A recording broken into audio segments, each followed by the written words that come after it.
Bonjour tout le monde, j'espère que vous allez bien. Aujourd'hui, je faisais une petite vidéo pour vous parler en fait d'un phénomène que je vois de plus en plus prononcé à l'extérieur de moi.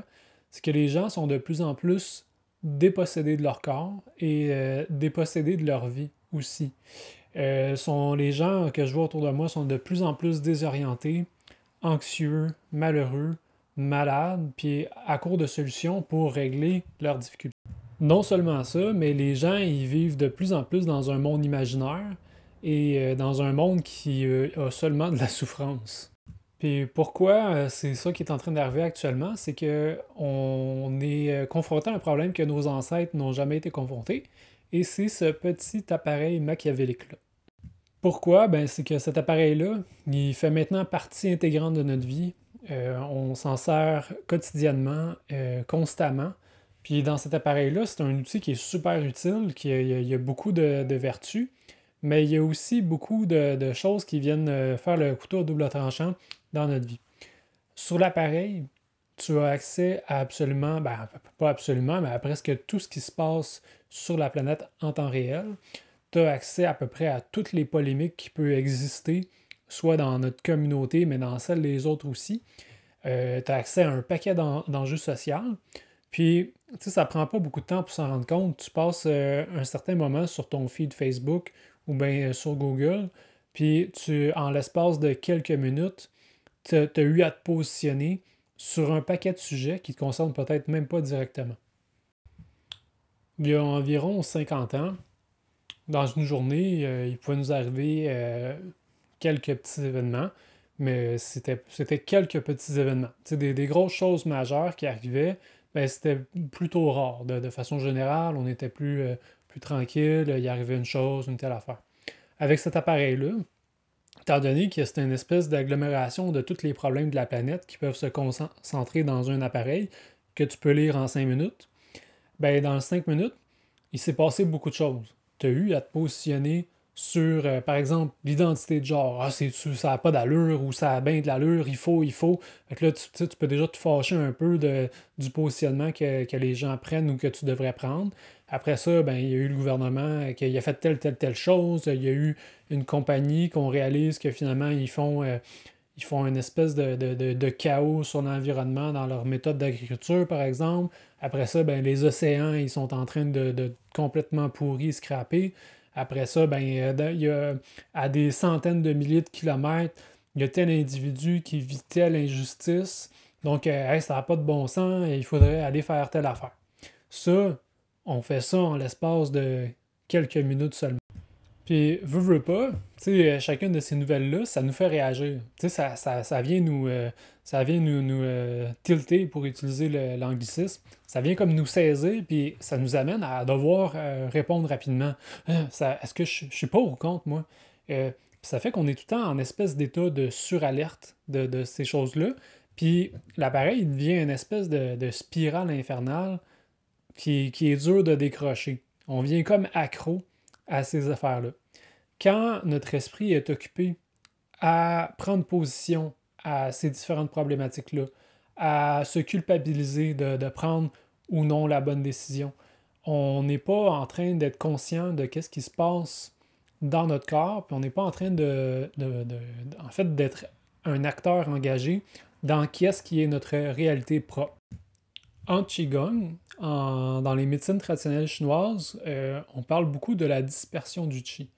Quand je suis en train de placer mon intention, mon attention à quelque chose en particulier, je suis en train de dépenser mon énergie dans cet élément-là particulier. Chacun de nous, on a une certaine capacité à dépenser de l'énergie. On est capable de dépenser pour, on va dire, lire, par exemple, votre capacité d'attention pour lire. Vous êtes capable de lire pendant un certain temps, mais à un moment donné, vous n'allez pas être capable parce que vous n'aurez plus d'énergie. Quand on est constamment en train de disperser, d'envoyer notre attention à différents sujets, on est en train de s'épuiser. On est en train de s'épuiser, mais aussi on est en train de ne plus réaliser qu'est-ce qui se passe à l'intérieur de notre corps. Un peu comme on est distrait. Vous l'avez tous déjà vécu. Supposons que, en fait, il y a beaucoup de gens même qui utilisent ça pour faire des choses. Quand, par exemple, on va au gym, Il y a des gens qui disent ah, moi, quand je vais au gym, je me mets de la musique pour me motiver. Mais pourquoi? C'est que quand tu es en train d'écouter la musique, t'es pas en train de porter attention à ce que ton corps il fait. T'es pas en train de sentir la douleur. Puis il y en a qui disent, écoute, moi, j'écoute une musique, puis quand j'ai cette musique-là, je suis capable de courir beaucoup plus longtemps. Pourquoi? Ben, c'est que ton attention est dispersée dans l'écoute de la musique, puis dans qu'est-ce qui vient de te provoquer, et il est en train d'ignorer qu'est-ce qui se passe dans ton corps. Avec toutes les distractions qu'on a, il y a le téléphone, c'est sûr, c'est une affaire, mais toute la journée, on est constamment bombardé d'une panoplie de distractions. Puis ça nous habitue à être constamment en distraction. Ce qui fait que quand c'est le temps de s'asseoir, puis d'être conscient de notre corps, puis de notre environnement, puis juste rien faire, on devient incapable de le faire. Puis je vous mets au défi. Tu sais, si vous ne me croyez pas, là, je vous mets au défi. Essayez de vous asseoir pendant 10 minutes, puis de seulement respirer, puis de regarder votre environnement autour de vous, sans rentrer dans un paquet de pensées puis d'idées de qu'est-ce que vous devriez faire ou que vous ne devriez pas faire. Juste être en silence de votre esprit puis votre corps assis en conscience. Si vous êtes capable de faire un 10 minutes sans que vous sentez que vous pouvez plus, ben c'est signe que vous êtes dépossédé de votre corps puis vous êtes en fait déconnecté de ce qui se passe à l'intérieur de vous. Pourquoi je vous parle de ça? Ben, c'est que je vous parle par expérience. Moi, ce que j'ai observé, c'est que, tu sais, vous savez peut-être pas, mais moi, j'offre des programmes de méditation. Je fais de l'accompagnement pour ça. Des gens qui s'asseoir 2 minutes sans rien faire, ils sont incapables. Les jambes y partent, puis il faut qu'il se passe de quoi. Et même, je le vois autour de moi, on s'assoit, on n'est plus capable de s'asseoir puis de regarder la pièce autour de nous. Automatiquement, ce que les gens vont faire, ils vont prendre leur téléphone puis ils vont commencer à swiper. On le voit aussi beaucoup dans les écoles, il y a une forme d'anxiété qui se produit à l'idée d'être juste passif dans l'écoute puis dans l'observation de ce qui se passe autour de nous.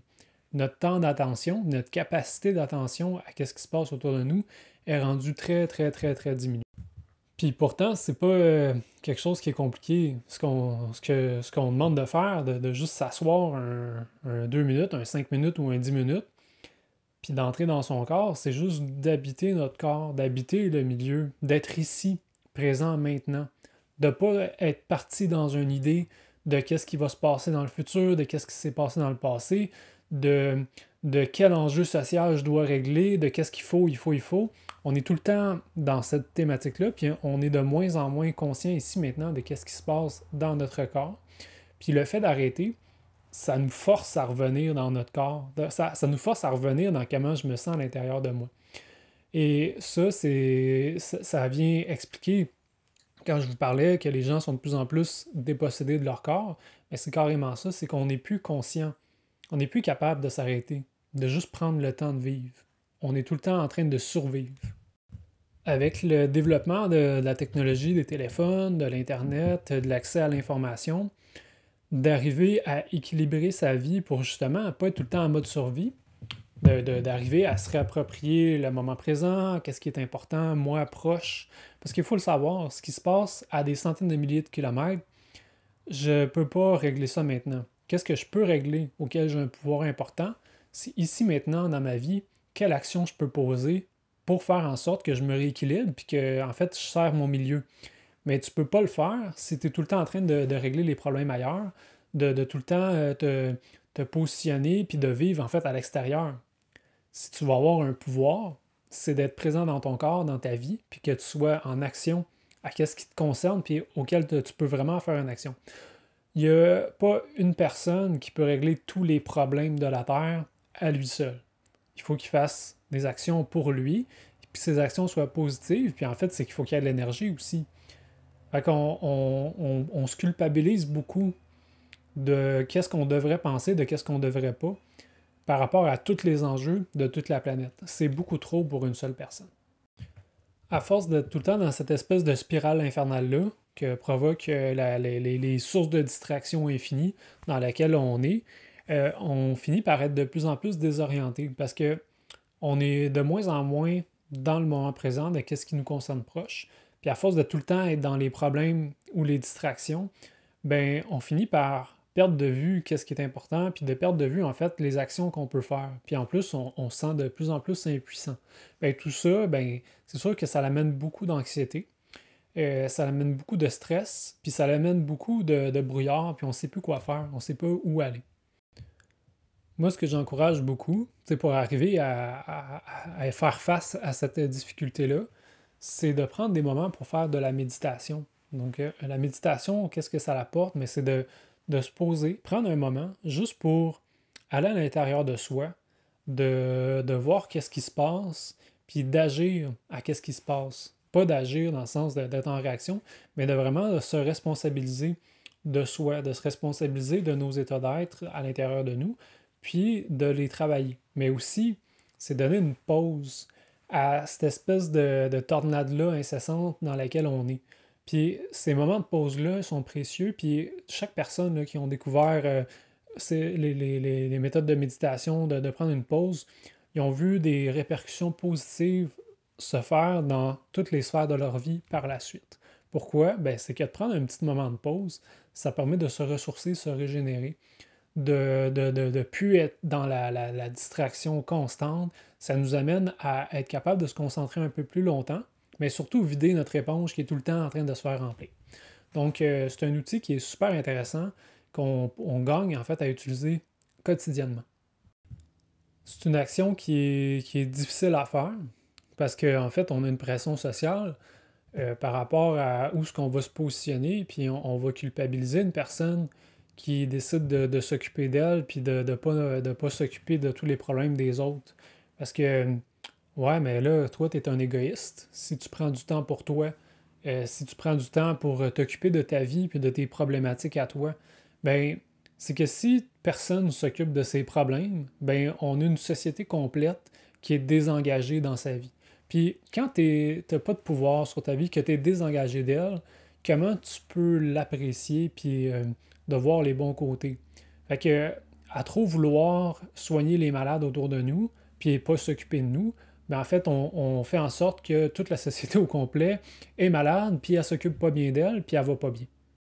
Un des plus gros moteurs qui m'a poussé en fait à faire le travail que je fais actuellement et à offrir des programmes de méditation pour aider les gens à utiliser correctement ces outils-là, ben c'est justement ça, c'est de voir à quel point les gens sont de plus en plus blasés de leur vie, sont de plus en plus découragés, ils sont de plus en plus désorientés, puis ils deviennent limite agressifs parce que quand tu n'es pas épanoui, quand tu sens que la vie est pas belle, ben veux pas, tu rayonnes ça autour de toi. Puis on le voit, là, les gens dans le trafic sont stressés, au travail, ils sont pas heureux. On dirait que c'est un peu le chaos partout autour de nous. Puis les gens qui vont bien, ben, il y en a de moins en moins. Puis des gens en détresse, il y en a de plus en plus. Tu sais, on parle des psychologues qui sont surchargés de travail. Mais c'est pas un indice d'une société qui va bien, ça. C'est un indice d'une société qui est malade, qui est en train de dépérir. Donc, il faut faire des actions. La méditation, c'est un très bon outil. On va en avoir de plus en plus de besoins, plus au fur et à mesure que la société continue d'avancer dans le temps. Parce que les enjeux comme ça, ils vont devenir de plus en plus lourds à porter parce qu'on se dirige vers ça. Bref, mon message était le suivant. Si vous êtes intéressé à prendre du temps pour vous, ben, j'offre un programme en ligne que vous allez pouvoir utiliser via une application qui vous outille, qui vous apprend comment méditer correctement et vous accompagne pour que vous arriviez à rentrer ça dans votre style de vie. Donc, je vous remercie de votre écoute. Ça m'a fait plaisir de faire cette vidéo-là. J'en ai une série qui s'en vient de plusieurs. Donc, je vous souhaite une très belle journée. Et surtout, prenez le temps de reprendre possession de votre vie. Prenez une pause à la limite des réseaux sociaux pendant une semaine. Vous allez voir une grosse différence. Donc, merci et une très belle journée.